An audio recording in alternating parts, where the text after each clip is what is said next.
PJ, the Wheel Deal coming at you live. It is Wednesday, October the 9th, 1:18 p.m. Central Time, Texas time.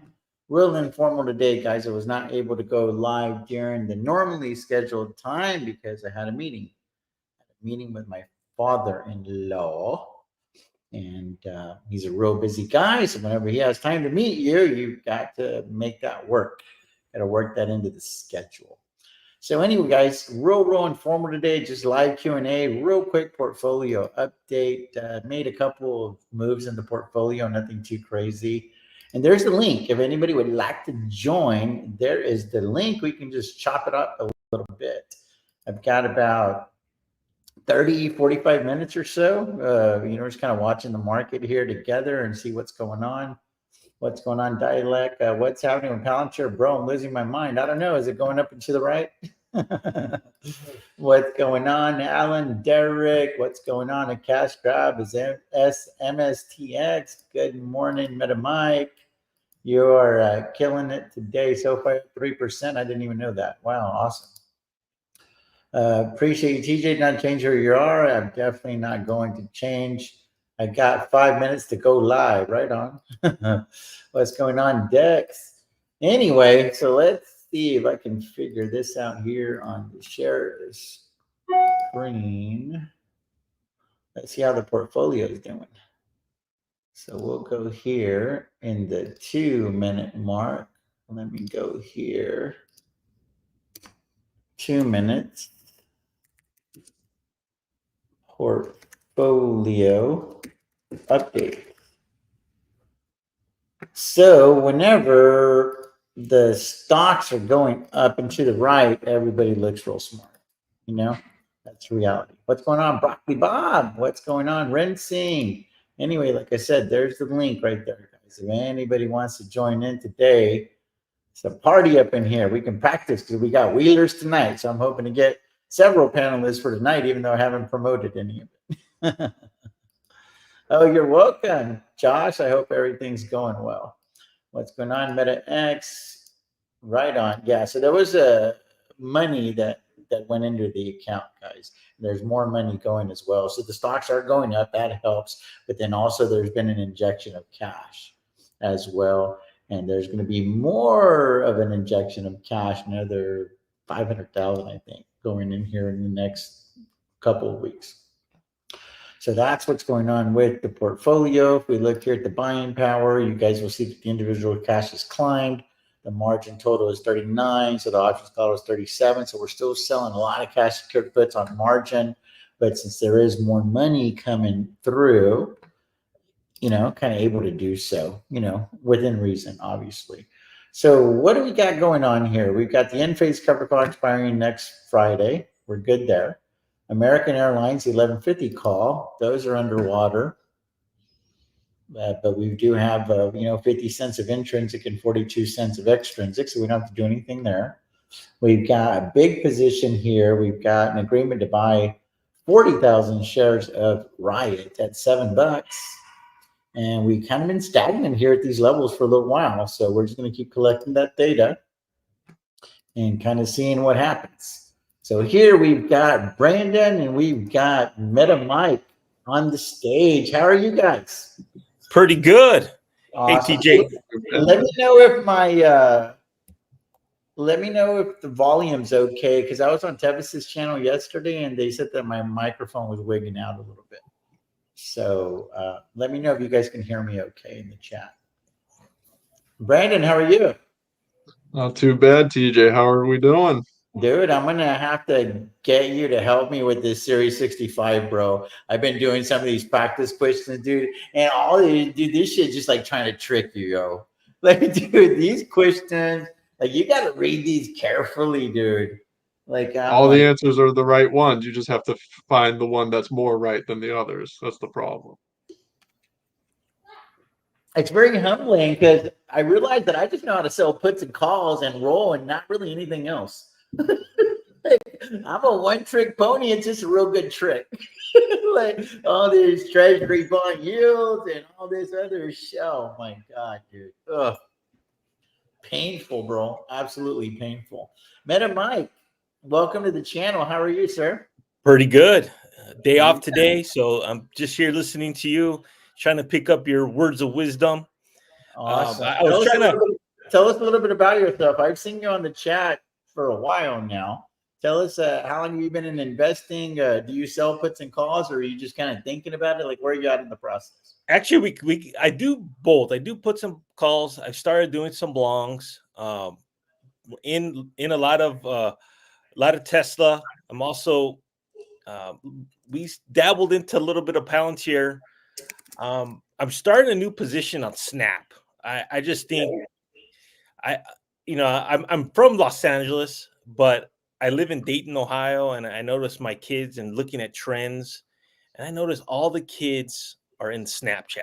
And I went to Okay. LA, that's all they use. So I'm trying to figure out another, you know, you know, trying to figure out the 10 stocks that are part of your portfolio that you can run the wheel on. And I think that one is cheap enough where, and I Mhm. think it has I think at one point it went up to $80 a few years back. So I think there's a lot of room for it to run at some point.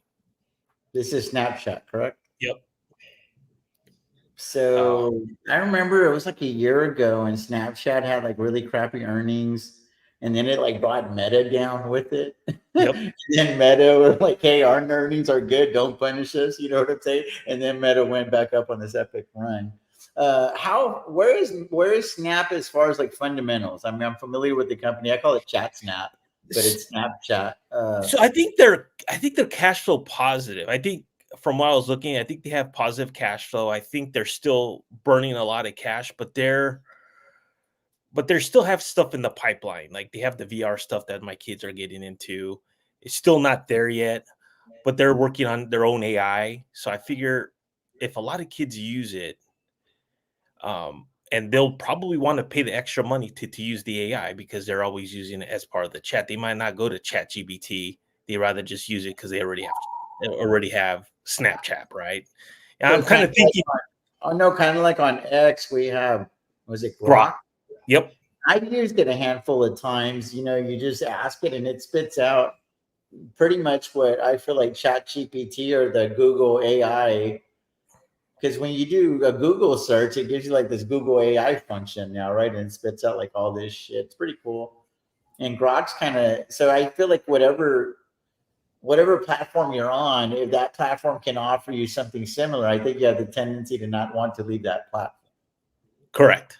uh, yeah, because I think that like I have a lot of friends and family that if I don't reach out on Facebook or Messenger, they're not. That's the only place that I can get a hold of them. That's where they live. Like that is literally where they live, and it's pretty sad. That Yeah. their phone number. They're not even going to look at their text. Like they want to stay on the Messenger or the Facebook platform. And I'm like, dude, I've known you since we were 4 years old, dude. Like, just call me, you know? Yeah. but people are real weird like that. So there might be a little merit to what you're saying there, Meta. Now, what is it about Snap that you like? Do you think that it legit to go up and to the right, or do you just like it because it's at your price point? I know I'm looking at the different things. Well, one leg I was thinking about is the next generation. And the Okay, next generation are my kids. I have kids that are 14 and 11. okay. And then I was looking at my cousins because we just went to Los Angeles a few days ago. Everyone uses Snapchat. I'm like, what is this? And they can find their location on where all their friends are. And I just think it's grabbing the next generation because I asked my kids, do you guys look at Facebook? They're like, oh, that's boomer stuff. like now I'm starting to feel my age. I'm only in my 40s, but they're like, oh, that's old tech. So, and I'm kind of thinking, what's the next thing, right? I have Tesla in the portfolio. Mhm. That's going to ride for a little bit. Um, and actually, my wife had a question for you. What do you mind if I bring my wife on? She had a No, question for you. go ahead. Huh, Go ahead. honey, come over here. She wanted to ask something about Tesla. She watches you too, and All she's right. shy, but I like bringing her on. Come on. Hey there. Yes. She's Hi. a lot prettier than you are, Mike. Oh, I I'm know. not even wearing makeup. I'm You jet lagged right did now. good. You did good. Thanks, CJ. Tells I me love you're a you. closer, I bro. do When this all when the the time. average I looking put, guys like us who have real pretty women, we're closers, bro. We're closers. I learned how to will through you, TJ. So thank you. Oh wow, that is Made a awesome. So lot of what money. question did you have for me? What's that? What question did you have for me? Oh, about there's so many. God. Okay, the one question she had was about what the poor man's cover call. Oh, So we have yeah. leaps that we bought like at 160. Okay. And we have Robinhood, and we're like, well, how do you run a poor man's cover call when we have leaps that go out till like December of or January of 2026, right? Mhm. January 2026. So is there a way to do that on the Robinhood app? Yes, you need level 3 options. Oh, okay. The big thing is you need level 3 options, but essentially, like I run the poor man cover call on a portion of the Tesla stock. So where's Tesla? Here's Tesla right here. So it looks like it's pretty flat today. So essentially, those are the shares, and then you'll see that 2,500 shares is the collateral because all the shares are for sale, right? There's 2,500 shares, but what you'll see here is that there's actually 40 covered calls. It's because I'm selling calls against these leaps right here. So I bought the 150s for January 2025 or 26. It looks like you guys bought the 160s. Yep. And then I've essentially started bringing premiums through the door by selling cover calls against these shares.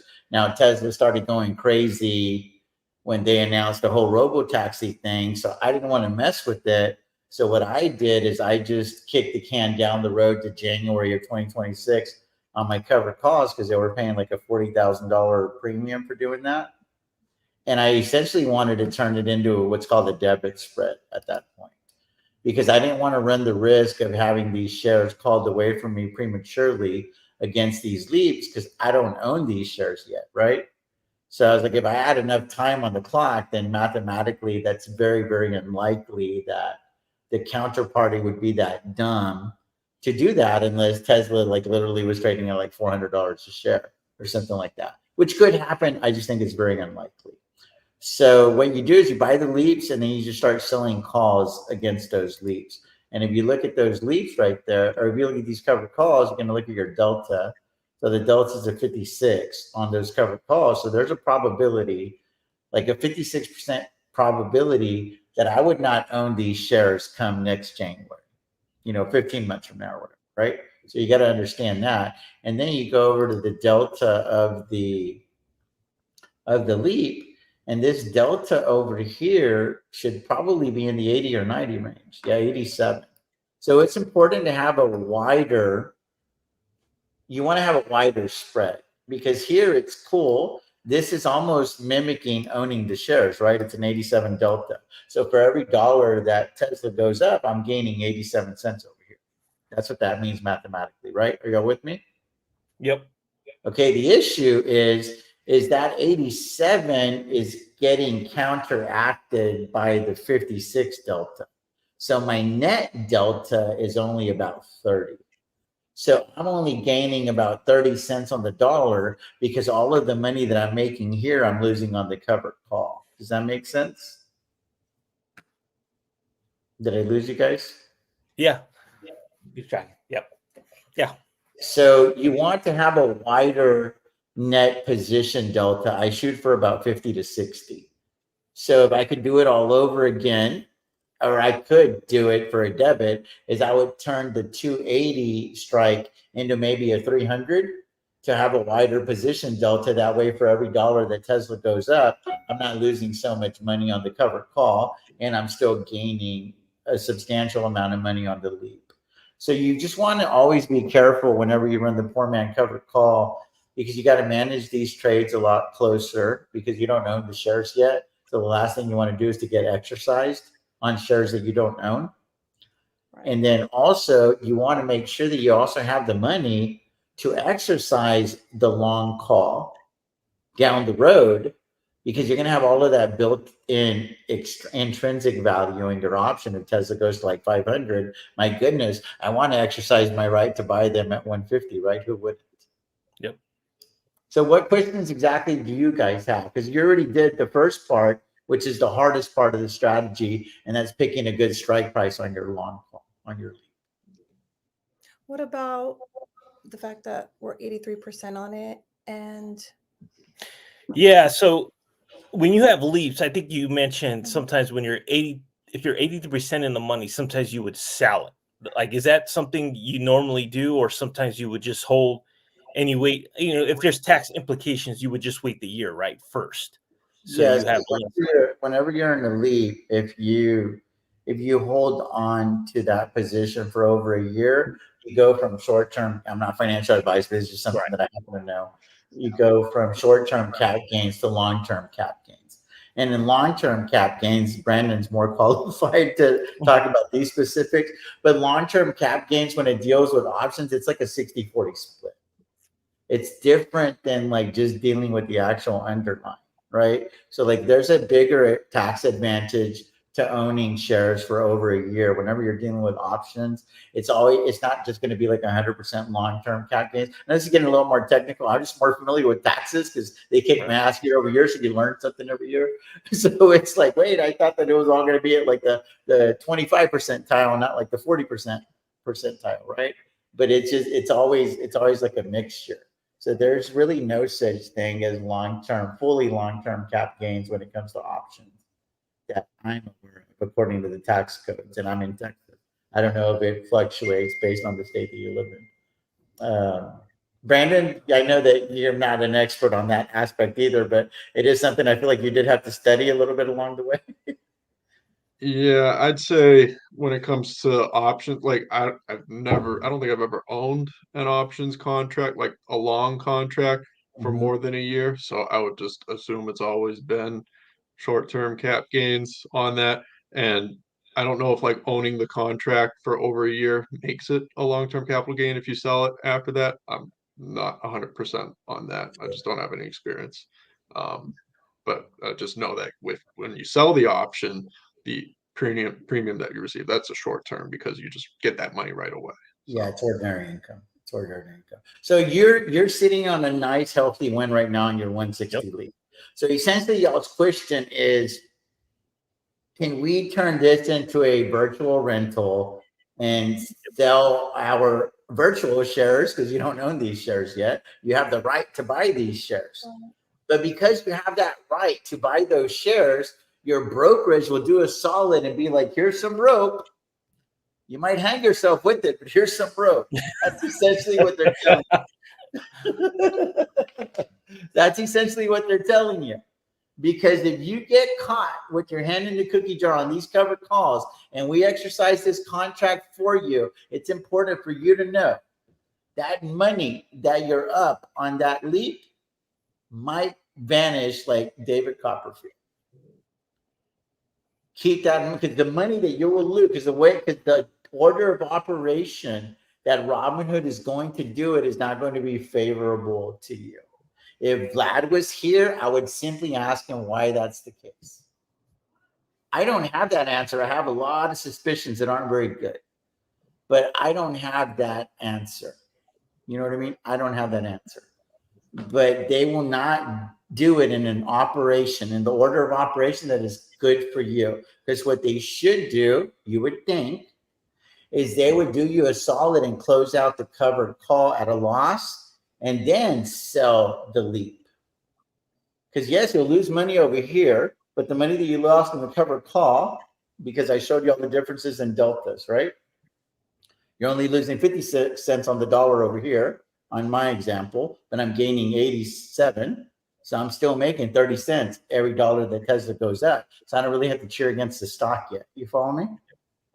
It's not until my delta gets to like 87 on the covered call side and I'm still at 87 over here, then it's like tit for tat. I'm not making any more money no matter what Tesla does. Because the money that I'm losing on the covered call is the same money that I'm making on the long call. So there's no more money to be had there. So that's when I'm like, okay, well, maybe I just close the covered call for a loss and then I close the leap for a massive gain, and then you have a net realized positive gain. But if you get exercised, they'll make you close out the leap first, and then you have to deliver the shares that you don't already own, and a lot of that money goes away. There's a gentleman, the Bulls and the Bears, Matt. He does a real good video on it. I would watch that video. Okay. Going over the math. It's real Yeah. important that you understand the math when it comes to leaps and the way that your brokerage is going to do it. Another thing that I do not like about our beloved Robinhood, I'm talking about the brokerage now, not like the stock that's going up and to the right and I'm making money with. I like that part. But the actual brokerage that I do not like is you don't get to control what they exercise. So let's look at this example here. So I have 2,500 shares and I got 15 leaps, but I've got 40 covered calls. Let's say the counterparty, because this is over 280 as an example. The counterparty's like, hey, I want these shares. So let me give you all a better example, because I have this situation on PayPal where these are actually in the money already. So let me give you all an example here. And this is what I do not like about Robinhood brokerage. So right here, we have 10,000 shares of PayPal. So it all looks good on the surface so far. But then you're going to see that there's potentially a problem because there's 200 covered calls at 75, and I've got 125 leaps over here. So 10,000 shares plus 125 leaps are the equivalent of 12,500 shares, right? But only, or 22,500 shares. But I've got 200 contracts that are in the money. Let's say that 100 of these contracts got exercised right now, because technically they could, because they're in the money, right? Can y'all see that? Yep. A covered call at 75, it's currently trading at 81.38. The reason I haven't done anything with it is because I still have a lot of extrinsic value, and this expires in January. So I'm like, well, let me just collect some of this data. 3 or 4 weeks goes by, this number could change drastically if PayPal is still at these levels right here. So that's why I haven't rolled it. But let's just say 5,000 of these shares got called away. I don't get to control whether or not they take my shares or they exercise me on the long calls that I'm extremely profitable on right now. Do y'all see how painful that would be if they exercise me right now? I would lose a lot of money, right? I would lose a lot of the baked in profit, the intrinsic value of these options. And that is one thing that I do not like at all about Robinhood, is you don't get to pick which shares of yours they take. Because if you have shares, to me, it stands to reason that they should be able to take your shares. Right. But we don't have that option with Robinhood. And again, that's another question that I would have for our boy Vlad.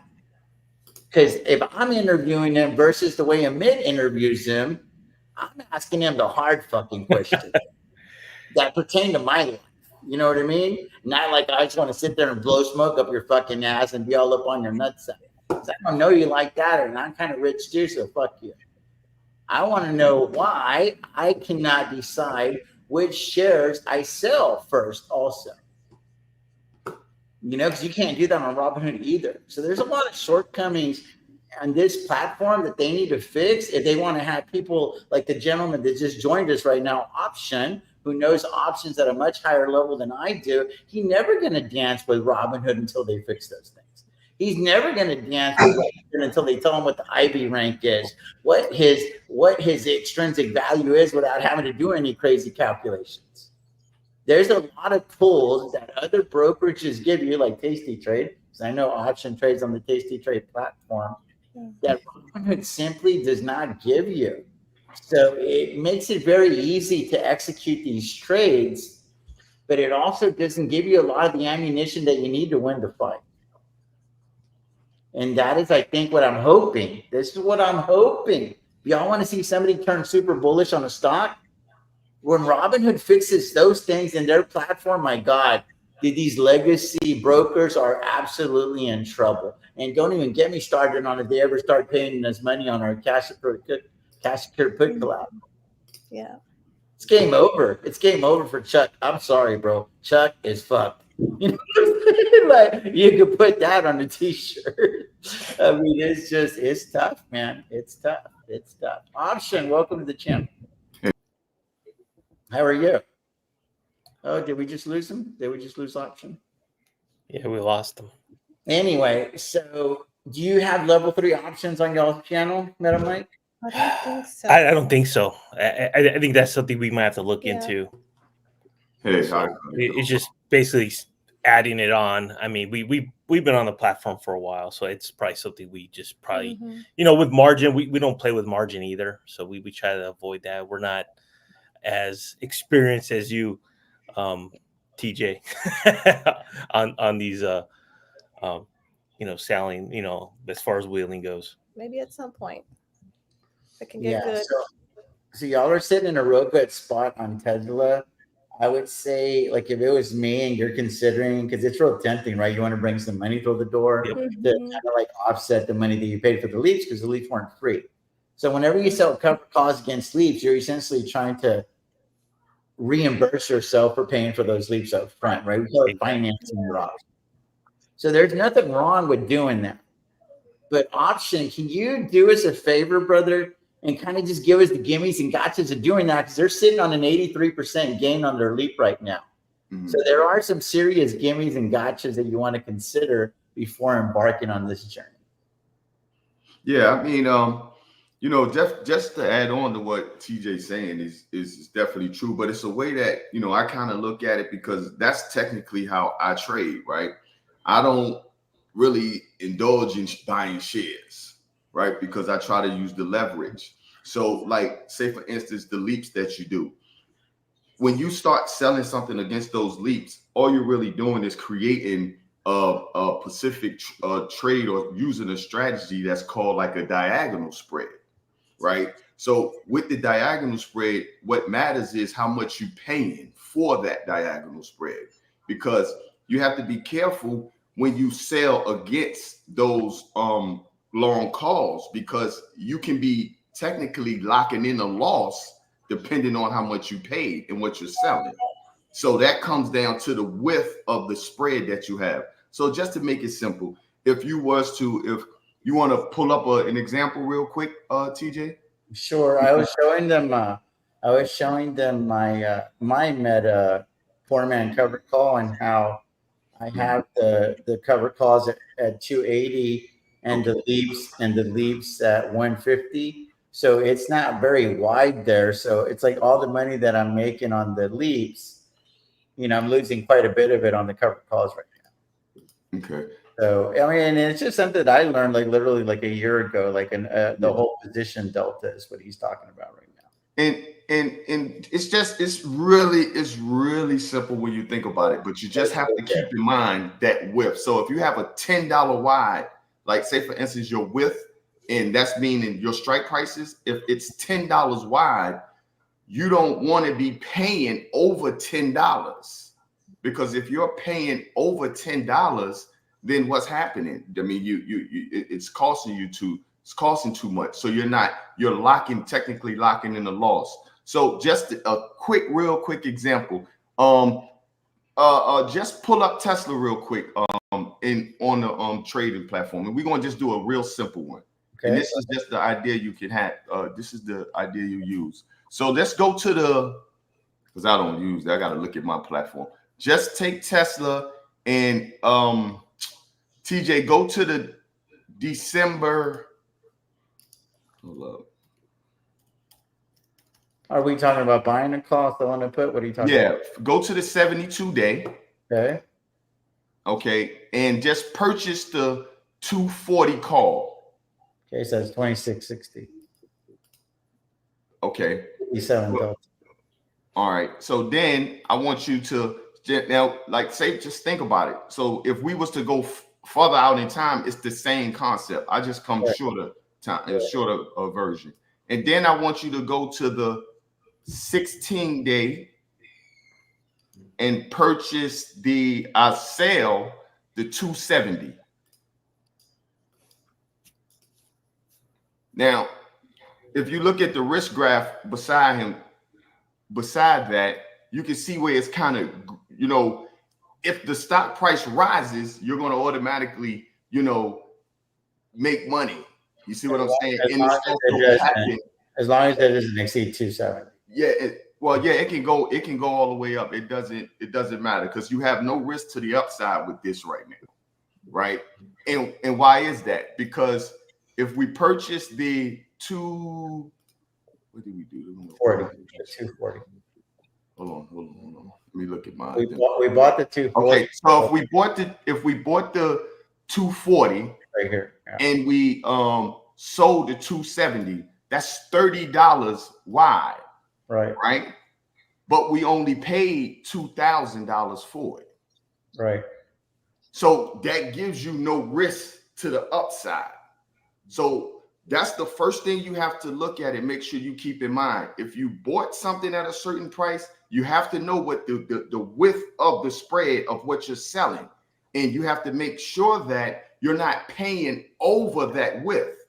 Because if we was paying over that width, that risk, we would just be locking in the loss if the stock shot up. Right. And what this does is, it's no right or wrong way, but if you find yourself in a position where you might not say, you know what, it's just going crazily to the upside, I don't want to keep rolling, I can't control it, this will allow you the opportunity to take profits and just move on, you know? So that's my thing with it, is that I always try to make sure I understand the width and how much I'm paying, so then I have no risk to the upside. So that's the way that I kind of do it. Now here, let's answer this question right here real quickly. They're asking if you can buy to close a cash secured put. This is a cash secured put on right. If I wanted to buy to close, you just go here, buy to close. Mm-hmm. If I wanted to buy to close these 400 contracts, if I'm willing to give back 6,800 of the premium that they paid me, I could, you know, I could essentially free up that 280,000 in collateral and pick up a nice little win. But I don't want to do that because I like right at $7. So I'm not going to give you $6,800. You know what I mean? Like if I could give you like $3,000, I'd do it. But other than that, I'm not interested. But yes, you can buy to close on right. So hey, TJ, I have another one. So say for instance, because, you know, I think I texted you earlier. So what is it? I'll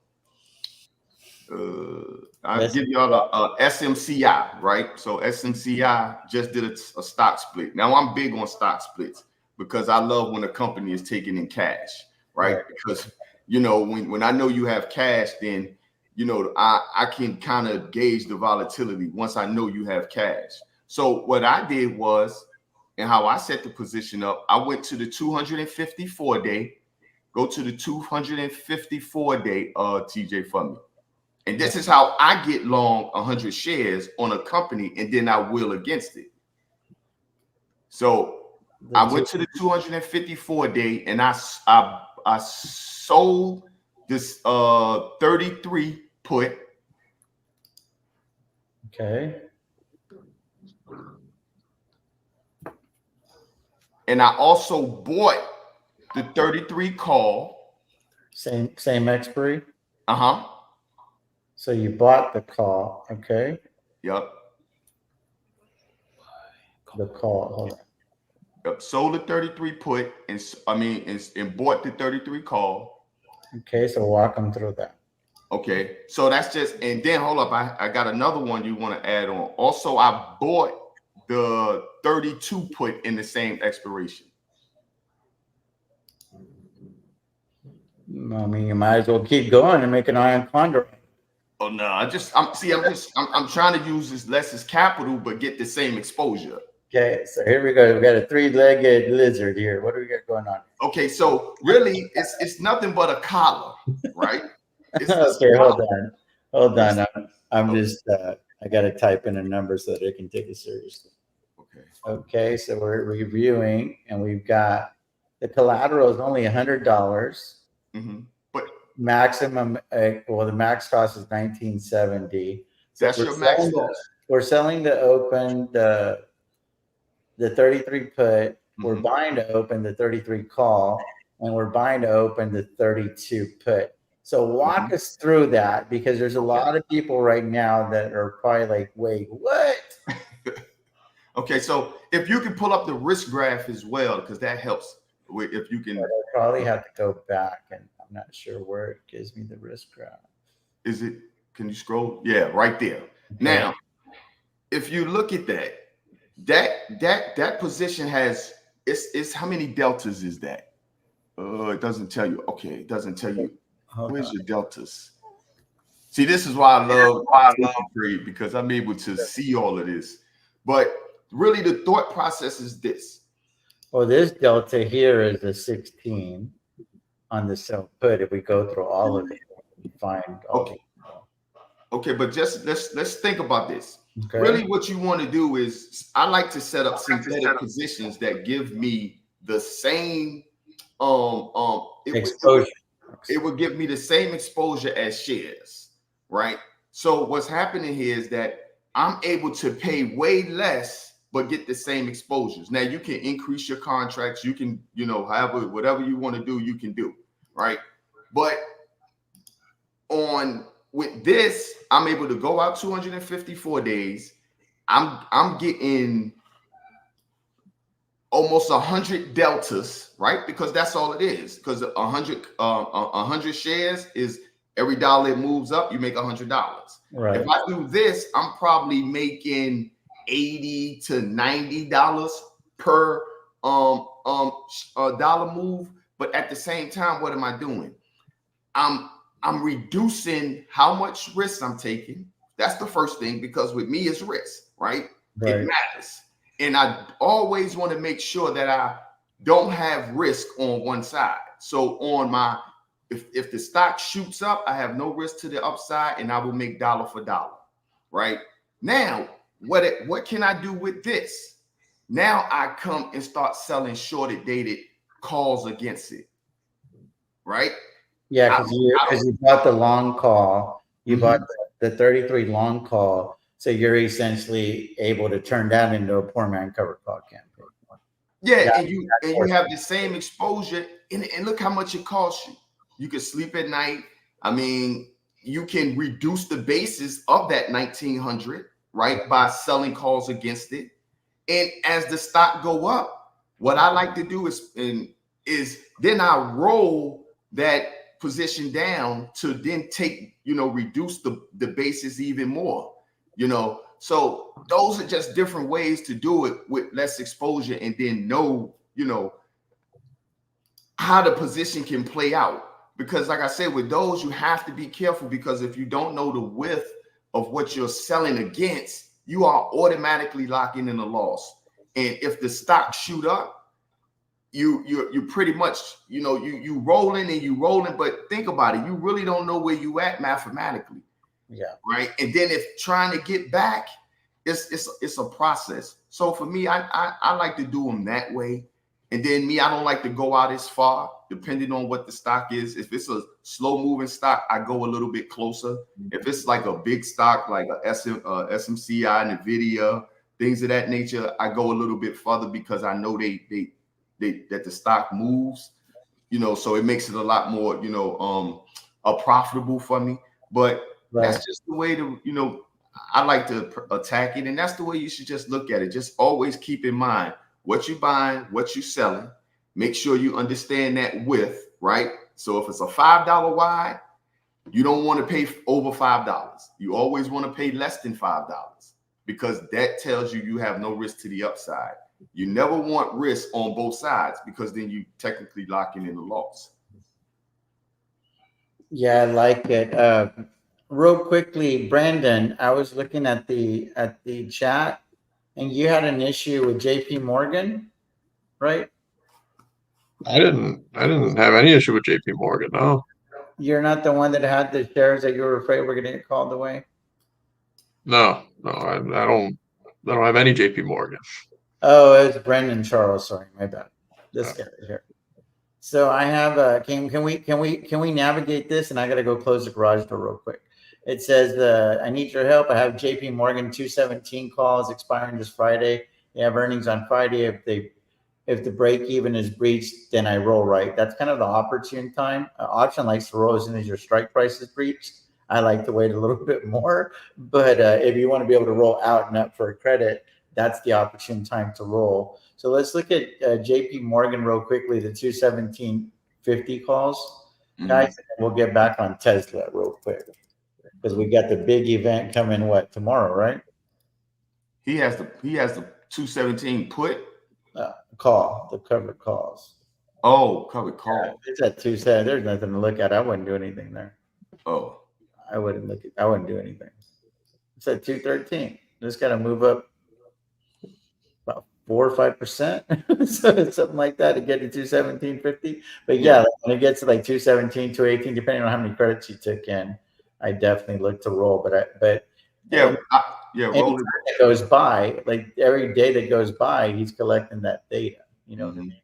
I would just roll right at the 217.15 because remember what we know, as soon as that strike price hits your as soon as the stock price hits your strike price, that's where the most extrinsic value is. So then you'll get more bang for your buck if you was to roll out then.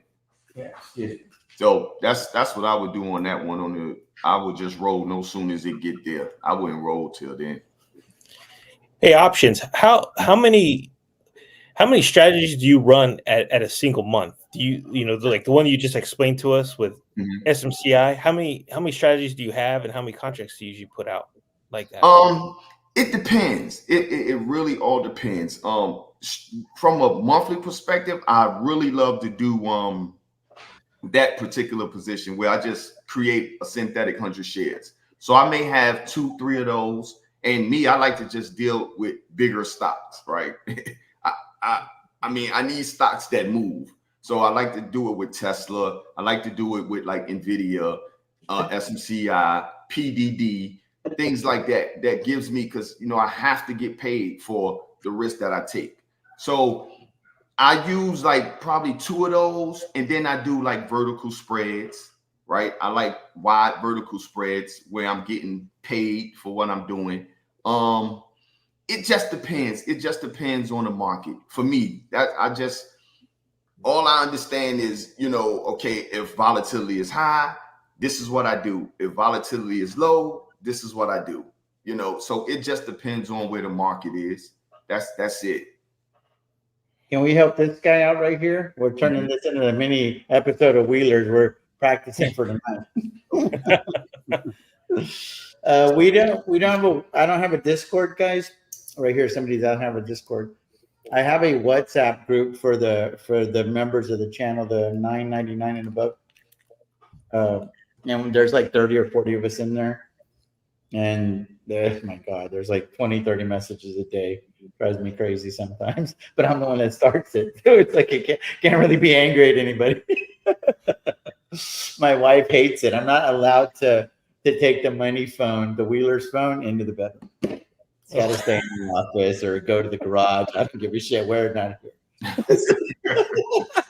It's like the equivalent of the dogs getting on the couch, dude. It's a no. It is a no. But what do y'all think about this one right here? I have a 119 cover calls on Tesla. You probably should have already rolled those. Yeah, you don't have but 42 cents of extrinsic value left. Yeah, so you can't wait on them things, man. You cannot wait. You can, but you're not going to be able to roll up. Yeah, right. There you go. You can milk all the data. I used to do it.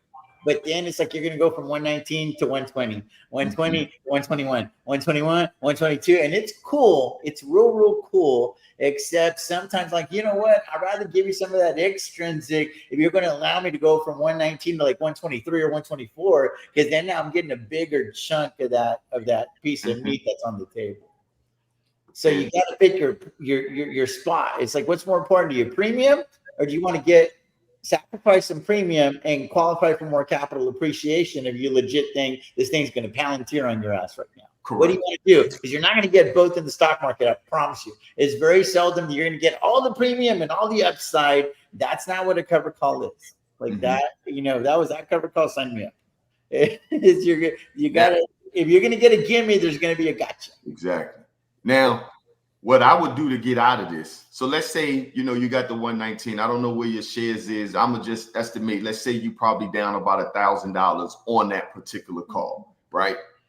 What I would technically do, I would just shut it off. I would just take the loss, and then I just start the campaign over, right?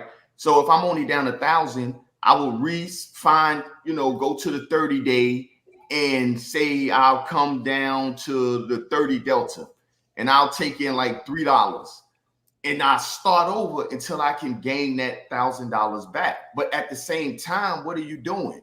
You also pick up that $3, and you try to pick up $7 of intrinsic value, right? So now you getting the $7 on the intrinsic value, and if it stays like beneath, now you can have that $1,000 back in 30 days. So it's ways that you can go about it, but it's all about picking up the intrinsic value. Get that back. I take losses all the time when it comes to the covered calls, because I'm like, okay, well, I just go out a little bit further. I'll pick up my intrinsic value, sell a little bit of extrinsic value to make up for my loss. And then you just start over.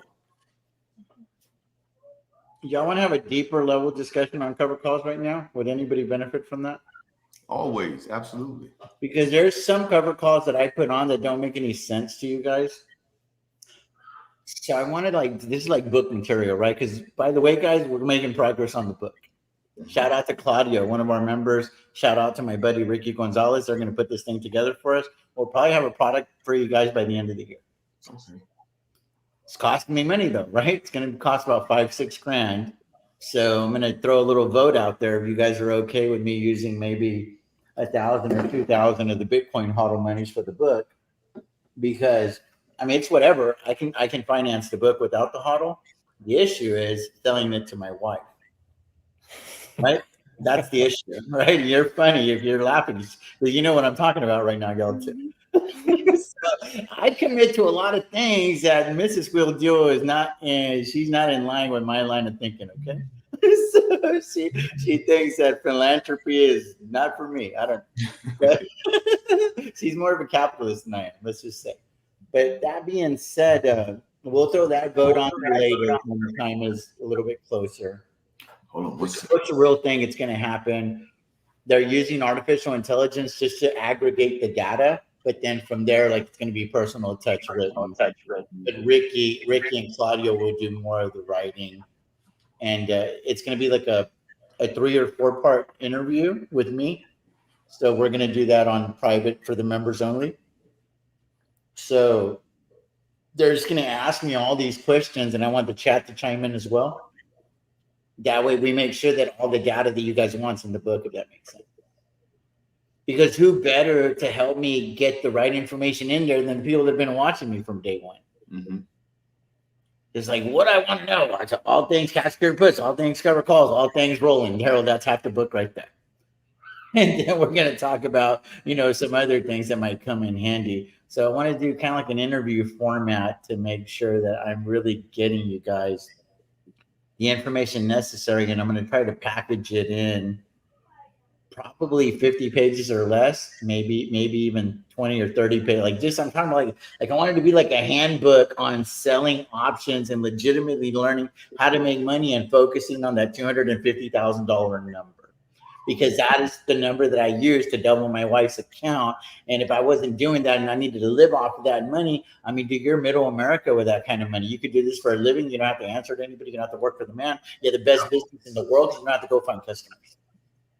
Go find me a business that you can start with 250 grand and you're not stressed out about going to find a customer. Mm-hmm. Business. It's who the hell's my customer? Where's my customer, right? Here, there's more crackheads that we can service. You know what I mean? Like Pablo Escobar can't handle all these crackheads and cokeheads in the stock market. I'm just saying, dude, there's just the crackheads this is crazy. It's an epidemic in the stock market. So you're always going to have a customer. Just keep that in mind. So that's the kind of stuff that I want to disseminate in the book. And that's the reason that I want to focus on that $250,000 number. Because with margin, that's the number. Like if you want to be able to do this for a living in middle America, I'm talking making $70,000, $80,000, $90,000, $100,000 a year. that is very achievable with that amount of capital. Mhm. And there's a lot of people that have been in the workforce for 15 or 20 years that hate their jobs, but they have that kind of nest egg. So I want them to know that there's something that they can legitimately do. And it literally takes like 3 to 5 hours a week. My goodness, you can learn how to golf. You can learn if you want to be a stay-at-home dad, if you want to do home teaching, whatever, like the homeschooling, whatever, like you would have a lot of time on your hands because this is, for the most part, a set it and forget it strategy. The management doesn't take that long once you know what buttons to push. I mean, what do you do, Brandon? What do you do in the stock market to influence Google to go up today? What can you do? Nothing, right? No. You place your bets in positions, right? That's all you can do. So it doesn't take a lot of your time. Now, some of you guys are addicted to looking at your screens and you feel like you can hypnotize the market, but I promise you, whether you look or you don't, the result's going to be the result. I mean, that's the reality. Hey, TJ, I think the key thing is just picking the right stocks. I mean, at the end of the day, just pick the ones that are the high volatile up to the right. I mean, sometimes that's kind of the hardest thing, right? To make sure you have the right horses. Yeah, definitely. So here's the thing. You're on the right track. You have to pick the right stock for you. I like short Latin women. A lot like my horses. Y'all want to hear a funny joke or not? Yes or no? Yeah. What kind of crowd do we have? What kind of crowd? I was a comedian, and I don't know. We like jokes. I like jokes, TJ. I tell my wife all the time, the reason I picked you, baby, is because you're like my horses. I like them short with the fat. That's I'm going to give you a high five, a virtual high five. Virtual. That's the way I like my horses. But on a serious note, you got to pick the stock that makes sense for you. Like I heard you earlier, you're interested in Snapchat, right? Yeah. I'm not. Yep. That's not the right horse for me. It doesn't mean that it's not the right horse for you, though.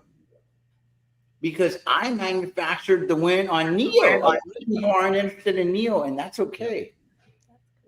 That is perfectly okay. This man over here, if Coinbase with the stock, he put a ring on her finger. Oh, yeah. I'm not interested in Coinbase. I made a little money with it here and there. We've gone on a couple of dates, but the last time I took her out, I left, I'm going to the bathroom, that kind of deal. I left her with the check. It just wasn't, she wasn't a space that I want to be in.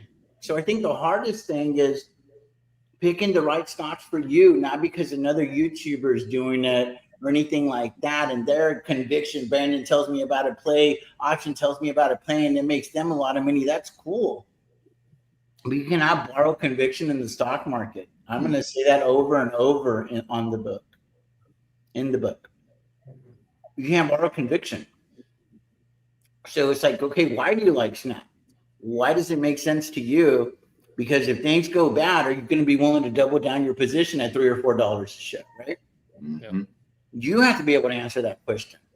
The reason I started dabbling with Neo, like really, really heavy at 750 and then super, super heavy in the $4 range, because I had already decided it goes to those levels. I'm going to load the freaking boat because I don't see mathematically how I'm going to lose money. They got like $6-7 billion in cash. They ain't going anywhere. But that was me. I didn't need any convincing. There's a lot of people that get into a position and they just don't need convincing. They want they want Financial Jeremy to make a video on their stock so they can feel good about it. I mean, dude, look at the chat. If y'all think I'm lying, look at the chat. When some of these big people are doing it, can you please make a video, Paul, on this stock? Because I want to know if you'd buy it so that I could buy it too. I'm like, dude, Paul ain't gonna help you. It doesn't matter what numbers he puts on there, dude. The stock's gonna do what the stock's gonna do. Do you want to be a part of the stock or not? Mm-hmm. So anyway, let's talk about covered calls, because give me a thumbs up if covered calls is a source of your pain right now. It's a little source of pain for you. Because in this type of market, if you're selling covered calls, I promise you they're a little bit of a pain in your ass right now. And you're thinking, man, if I'd have just done nothing, enjoying all of these Palantir gains and I don't even have to do shit. I'd be able to enjoy a mid piano and not be angry about it. Cover calls can be a pain in the ass, right? I mean, let's call it what it is. They're a pain in my ass too, guys. I ain't any different here. But they're a necessary pain in the ass for me because I'm not willing to own these shares without throwing that hedge on there because these stocks, just the way that they're going up, I was in them when they went down too. I promise you they go down too. And it sucks. It sucks when they go down.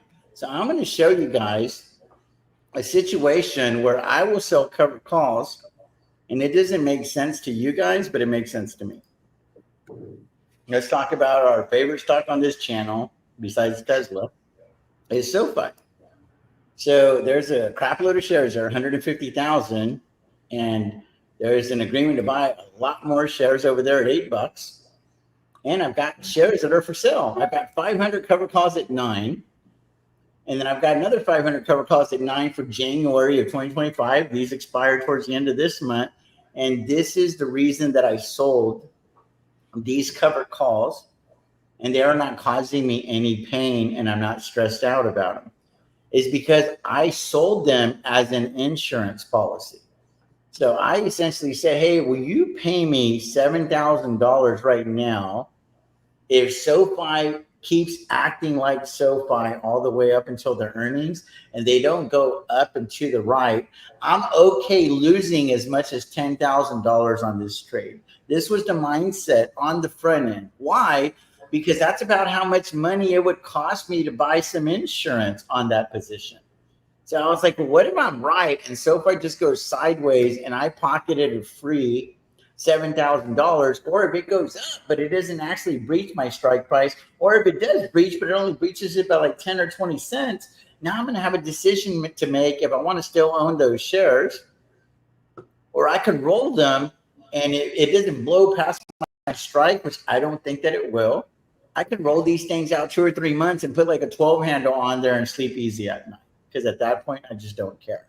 I don't think SoFi going to go to $12 that quickly, no matter what they say at earnings. So that's the way that I feel about it. It's a reasonable delta. It's 34. But then also the reason that I was comfortable selling that cover call is because I looked at the totality of the position. I've got the 500 cover calls there, but I got the 1,000 puts there that I've made a crap load of money on, and I'm still positioned to make a lot of money. There's still $66,000 of meat on the bone, but I'm already up $108,000. So I'm gladly sacrificing $10,000 to bring that premium through the door on the cover call to act as a little bit of a hedge to my downside, because I'd rather collect money as a hedge to the downside than just buying puts outright. Because that's whenever you buy insurance on your companies that you're long on, that's buying puts, that's buying insurance, but that costs you money. The cover call has the potential to make me money, but if it ends up costing me money and I had already priced out the puts, it was going to be about $17,000. I was like, I'm getting 7. I don't mind having to close these things out for like 17 because I'm in the same spot that I would have been in the fucking puts. And people are like, when you buy puts and the shares go up, you don't give a shit because you're thankful that you're getting all the capital appreciation. So I already had that mindset already. I don't share that mindset with you guys. I'd rather sell an aggressive ass cover call on the odd chance that I'm right. I actually made money and I never had to pay money unless I was like really wrong. Whereas when you buy the put, no matter what happens, bro, you're losing money there unless you're willing to sell the shares, that really tanks, right? So that was the mindset there. TJ, I have a question for you. On this one here, you have the expiration date out to January of 2025, but you usually do them like 6 weeks out. When do you decide to do them that far out? Yeah, so this was a backstop trade. If you notice, I sold these on 430. Do you see that? So in April, I had a big chunk of money available, and I said, where can I hide money for about 8 months? And will they pay me a big chunk of money right now, and I don't have to deal with this $800,000 for a while because it's essentially going to be an escrow, right? And they paid a crap load of money for doing that, right? Y'all look right there, about 170 grand. So that's why I was just like, am I willing to get long on SoFi indirectly? Because this was in the money when I did it. SoFi was at like the $6 to $7 range when I did this. That's why I'm up so much on this on this position right now. TJ, what one question. Let me just add on something so they can look at for what you did there, right? Mm-hmm. That and notice what he said he did. He sold that 8 put, but it was at 6. If you was to look at a risk graph, he sold a synthetic covered call, right? Because it sets up just like a covered call. But another thing to add on to what TJ is saying, and we have to make sure we understand this and what he's doing, it's leverage, right? Yeah. He's playing the leverage game. He's able to sell that, pick up a substantial amount of money that immediately injects into his account, and he can now leverage that money for other things. Yeah. Mm-hmm. So just wanted to just interject that, but go ahead, TJ. Yeah, because I was like, okay, here's 800 grand. You're going to pay me about, let's call it 150. So it's a pretty good return already, one trade. And then now I can fart around with all this money for the next 8 months, maybe pick up another 10, 20, $30,000. I add that up at the end and I'm like, man, I made like 30, 40% on that portion of my money in 8 months. Mm-hmm. And that's why my backstop trades are so powerful, because I take those big chunks of money and I sell short dated cash secured puts. Hopefully I cash grab successfully on those, mm-hmm. or I pick up more shares along the way on either that same company or something else that's more attractively priced at the time. Boy, y'all getting some good information, but I mean, this great information is what he's telling you right now. And I don't mean to interject, but I mean, it's just the thought process behind that, because that's all you really do, right? Now, me, I do it a little bit different because, you know, my account size is not TJ size, but I still grab those premiums far out in time, but I may come and sell wide vertical spreads. So see, I already know how much I'm going to be able to lose. You see, because if I do it naked, now I'm taking on more risk, and I can't handle that risk if the market turns. But if the market turns and I've used that leverage and I know how much I can lose, I never find myself in a bad situation. So that's some real great information that he's giving everyone right now, that you have to understand how to utilize that leverage. Another thing, back on these cover, appreciate your option. Another thing on these cover calls, and the reason I sold these is because I already bought the ultimate insurance policy over here, 1,000, 2,000, 2,000, so 1,500 leaps. So you know how options always saying I don't have any risk to the upside? Bro, I don't have any risk to the upside, because I would love for SoFi to go to $40 overnight on a crazy ass short squeeze, because those leaps are going to make me several $1 million in that case. So I'm okay with it. Now, ideally, I would like it to happen more incrementally so I can grab some of that cover call premium along the way and not get in a bind and still own the shares. But I positioned myself in SoFi so that if these cover calls get out of hand and I don't feel like rolling them, I reserve the right to turn this into $450,000 in cash that I can turn around and sell cash secured puts on, either on SoFi or something else that's going to pay me a lot more premium, and I can stay long the stock quasi-synthetically with my leaps. And I can still bring cover call premiums through the door, because whether it's a leap or shares outright, the one thing that people don't talk about enough is option. Yes or no, the cover call premium is the exact same. Exactly. And you probably get a little bit more. So there's no reason mathematically to own shares on a company that does not pay a dividend. No. And it took me 4 years to admit that to myself. There is no reason mathematically to own shares of a company that does not pay a dividend. Mm-hmm. And there is a lot of people that I know personally that manage hundreds of millions and billions of dollars. They're not going to own one damn share of SoFi stock because it does not pay a dividend. Nobody leaps all day.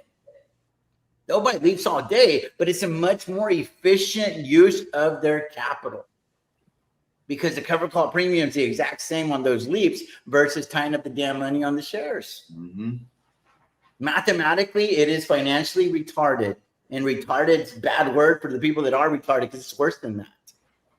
It's financially very illiterate to own shares of a stock that does not pay a dividend. And it took me 4 years to just put the lie detector on me right now. And my heart believes that that is true. And so does my mind, because I've done the math and the maths. Mm-hmm. Because even if you own the shares versus the leaps, I mean, my God, you're making more money on the damn leaps anyway. It's a leveraged instrument, right? And then you collect the premiums on the cover calls. If you run that campaign successfully, it's a hell of a lot easier to get it on an adjusted cost basis of 0 on something that only costs you 30 to 40 cents on the dollar to control. Yep. I I have mean, one question on that.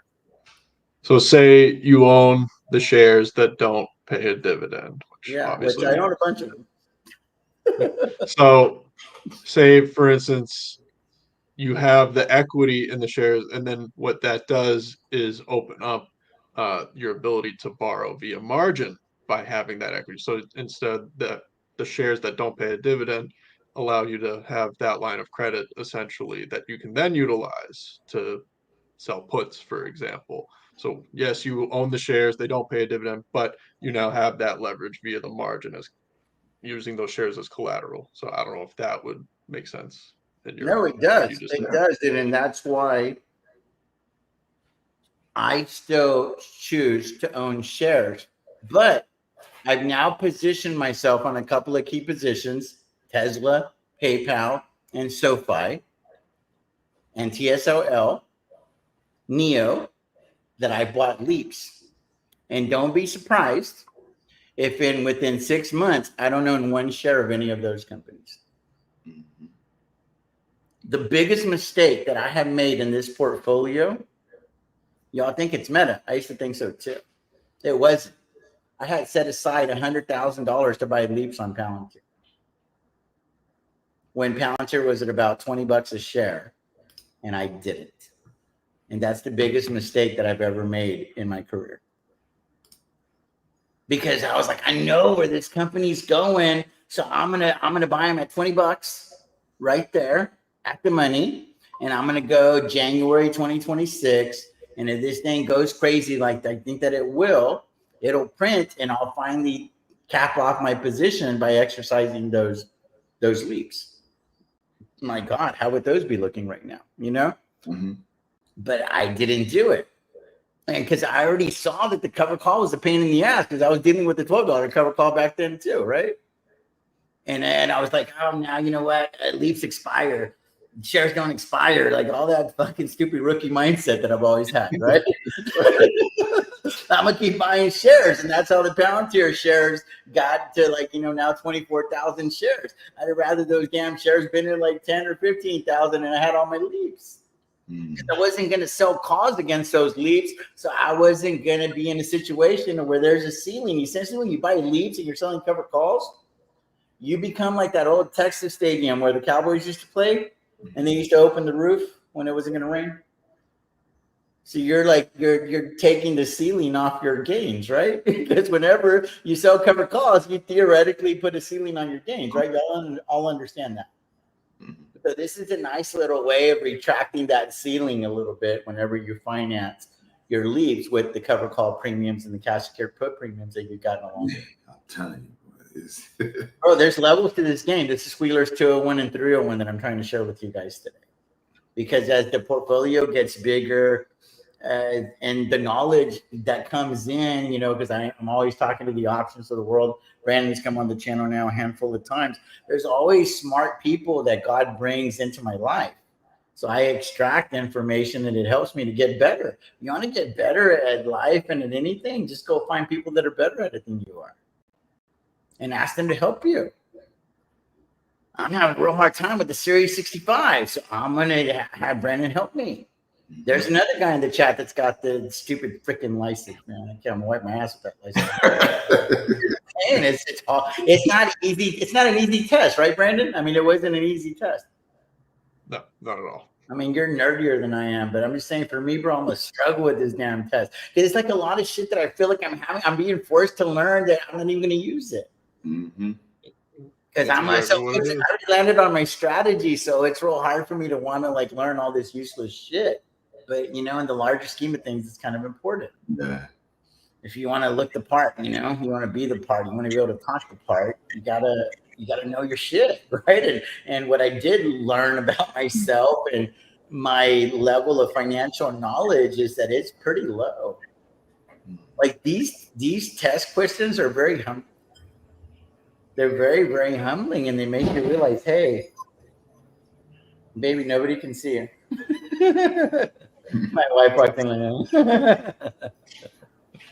uh, but Well, TJ, thank you. I gotta go, but I just want to say thank you and keep doing you. I really enjoy the show, and I've been watching now and been doing really well. So, well, congratulations on Tesla. Just one thing before you leave is go study the Poor Man Cover Call. There's a couple of channels that have done really, really good job of explaining that. Shout out to Invest with Henry. He covers that really, really well. Tasty Trades has a handful of videos on the Poor Man Cover Call. Was it the doctor? What's his name? Doctor? The doctor guy? Dr. Jim. My God, this dude's got to be a professor, I think. He's just so good at explaining options. Mm-hmm. So good at explaining options. Brad Finn has a couple of videos on the Poor Man Cover Call. These are all videos that I looked for whenever I was on my, my little learning curve on the Poor Man Cover Call. Brad Finn has a couple of videos on the cover call and kind of like what can go wrong and go right. So I would look for those videos. And he's a teacher by trade. So he does a real good job of explaining things and get real comfortable with it. Because the last thing that I would hate is for you to like blow up your account a little bit. Yeah. On something where you were already winning, if that makes sense. Yeah. And that's the key. Just keep in mind, and if you look back at this, just remember the width of your spread, right? You never want to pay over the width of your spread. Okay. And you can never go wrong. You would never go wrong. Awesome. Yeah, well, thanks Options too for your ideas, because I need to really look into what you do as well, because it seems like you can use less money and make more. I mean, because with Tesla, you tie up a lot of money with shares and whatnot. So, and see, my thing is that I use leverage, right? The same thing that TJ was saying. Like, if you're going to use leverage, I have to make sure that I be careful. Like, I have to understand my risk. But if I understand my risk and I know I expect to get paid for the strategies that I use, it keeps everything at a balance. You see, so like I can't afford to be playing with Tesla and NVIDIA and PDD, and that's all I really mess with is the bigger stocks, because that's where I get paid, and it reduces my risk based off of the strategy that I use and the leverage that I'm using. So it kind of balances out for me without having to use actual shares. So, man, one thing that I always suggest, and I always say this in TJ, like the number one thing that I feel if we can gain is to be more strategic, understanding different strategies, right? It will help you out so much, understanding multiple different strategies, because you can apply them, right? And that's just how I do it. I'm not a technical analysis. I don't really, indulge in all of that. I look at the market conditions, what is the volatility, where we at, and then I apply the strategies for that to look for certain outcomes. So before I let you go, just one example with a choppy market for me. So if I'm in a choppy market, I love the vertical spread. Why? Because I make a wider vertical spread. So I'm selling and I'm buying. But what am I technically doing? All I'm trying to do is the money I make off of selling, let's say for instance, a put, however much I paid for that put, once I make that money back, I take it off. Now I created a free put further out in time that I'm just holding, and I do it on both sides, on the call side and the put side. I go back and forth and I try to accumulate however many I can, and then I leave the position alone. And if I got like 90 days or 180 days and I got all these free puts and calls, long puts and calls, and we get out of that chop and we get directional on either side, man, you can make a ton of money. You see what I'm saying? So it's just understanding what market you in and just attacking it based off of the different strategies that you can use. Gotcha. Agreed. Well, thank you guys so much, Meta Mike. Hopefully you got some value out of it, and thanks so Absolutely. much for supporting the channel. Let me answer this question here, guys, and I gotta go. So it says, can you go through and explain an example of doing cover calls on a call option that you bought? Thank you. So this was a call option that I bought back in May. And it was on PayPal because I saw the writing on the walls. I thought PayPal was going to go up and to the right. And so I bought them in the money, not substantially in the money, because PayPal was probably in the 50s whenever I did this. So I bought it in the money, probably like about a 70 delta or so, because it was expensive. It was expensive. So this was $188,000, right? So I bought 50 contracts, and then things went against me. So I bought another 50, kind of averaged down. So I did this on May the 9th, May the 29th, and then on July the 10th, I was like, well, let me kind of like double down if you will. So this trade did not start out going in our favor. But then I kind of averaged down a little bit and I felt pretty good about it. And now we're sitting at a 90 delta. When I first got into these, it was more like a 70 delta. So then now, obviously, we just look at that part of the trade. Things are looking real good. The issue is I've sold covered calls against those shares, and I've got them at $75 right here. They're tied into the shares that we own as well. But I've got these right here, and these are for January of 2025 at $75. So you guys can see that we're down substantially on that cover call campaign, and it's a 71 delta. So it's like I'm making $90 every time that it goes up $1, but I'm losing quite a bit over here on the covered calls. So I have a net delta position of about 20. So it's still okay for me, but it's not great. You want to be able to widen that. So the way that I can widen it is here soon. Now I'm just trying to milk some theta, just full disclosure, because I'm going to do this right before earnings because I think PayPal is going to make a nice little run towards 100 after earnings because their CEO has just absolutely been on point, going almost on a year on the job.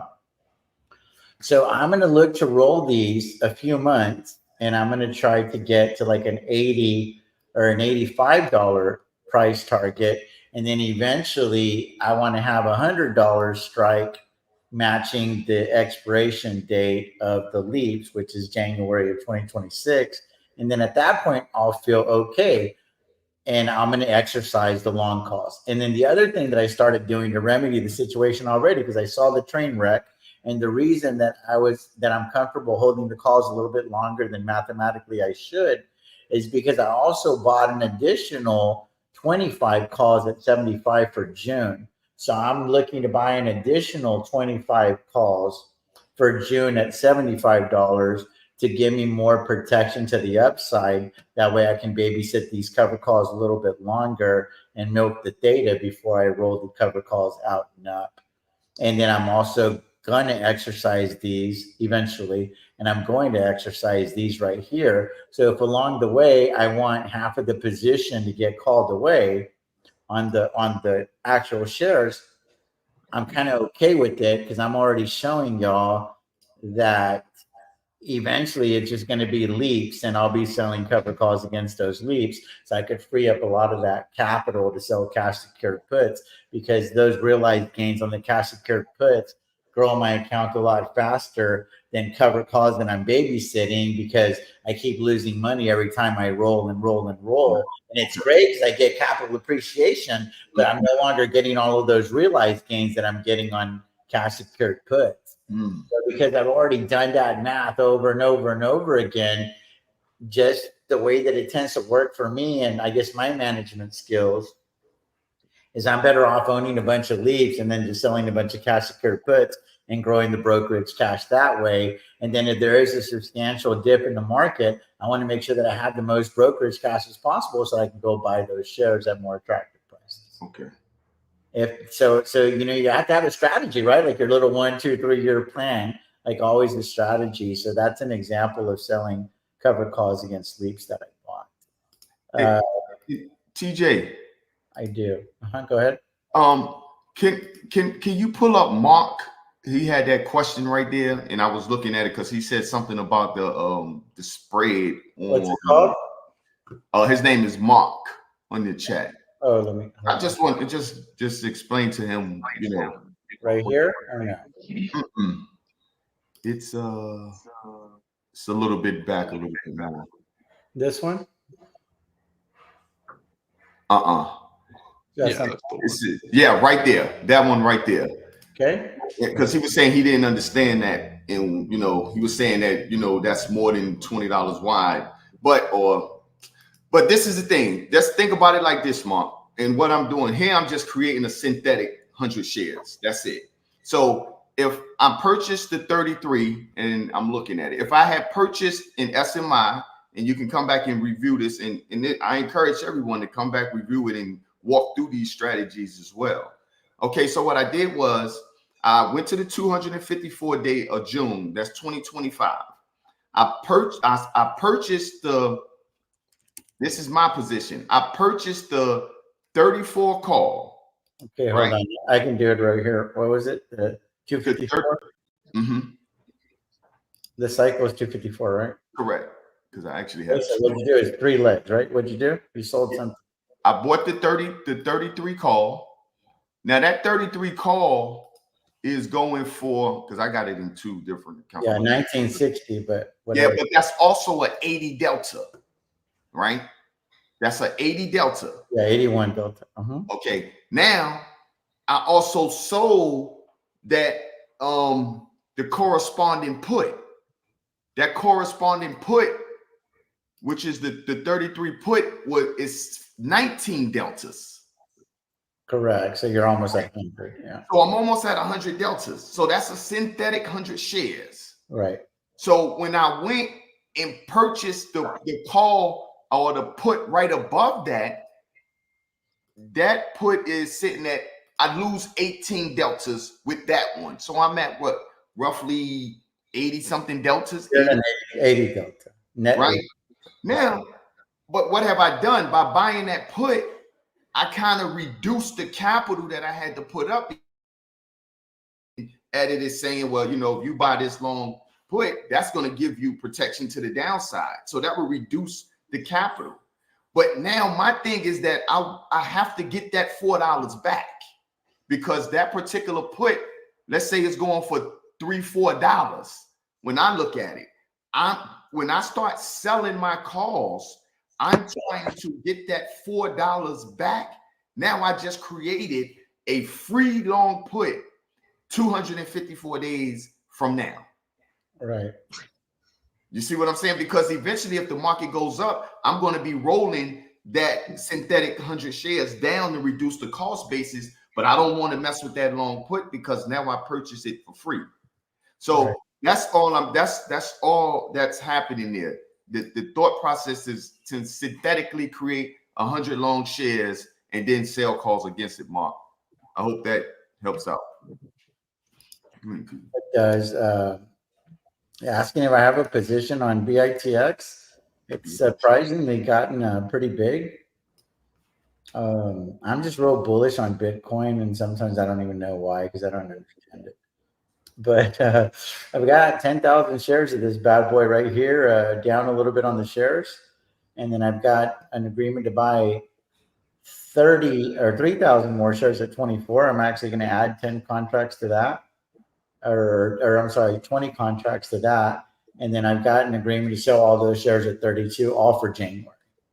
So the position works out perfectly, and we're in a nice little sweet spot at about $33 or so. Make about 104,000 total in the position between all the premiums and capital appreciation, and I'd be fully out of that position, and I'd be okay with that in that time frame. So that's what's going on with BITX. It does pay a nice dividend as well, which is kind of cool. And I'm looking at selling more cash secured puts over here. I'd like to get to 50 of those. Oh, they pay 63 cents. It's crazy, bro. So it's crazy.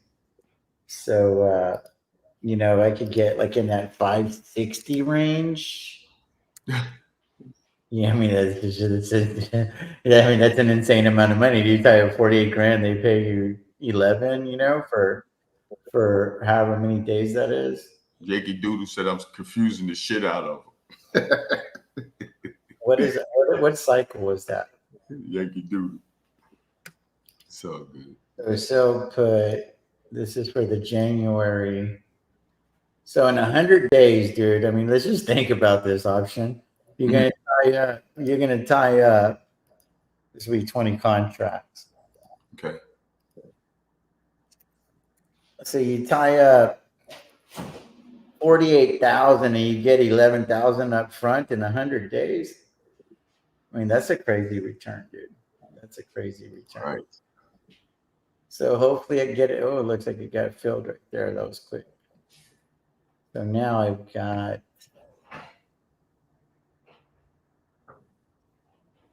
50 contracts now over there. 31 Delta. I like my chances there. Another thing you can do, man, with those, I know we always sell that naked call. Man, why don't you just take a couple dollars loss on it and turn it into a vertical spread? Now you don't cap your upside. Yeah.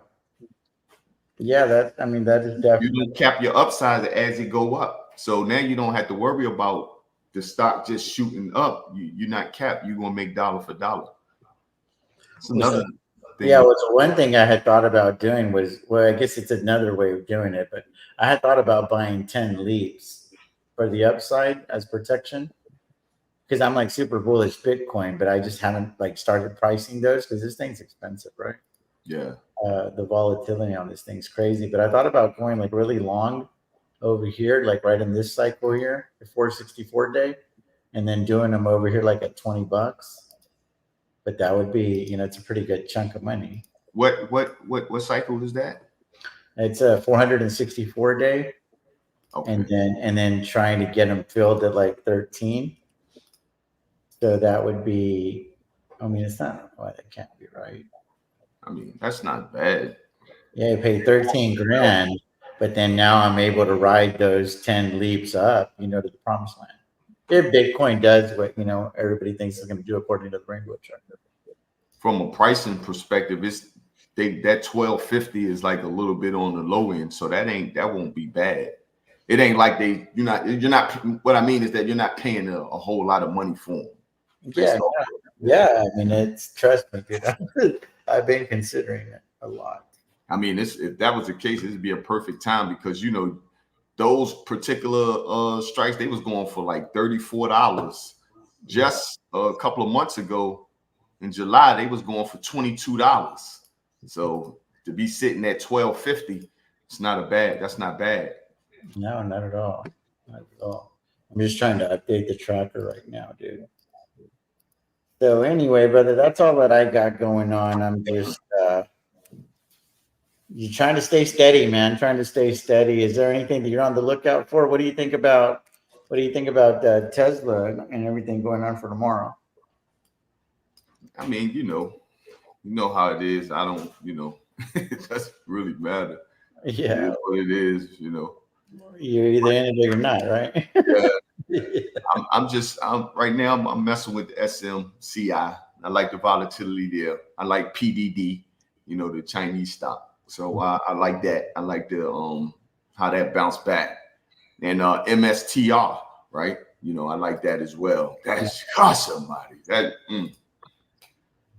MicroStrategy, dude, that dude's a beast, man. Oh my God. You got to be able to ride the ride with that one. But it's been great so far. I'm thinking about kind of, Well, every time he talks, I get more bullish, man. It scares me a little bit.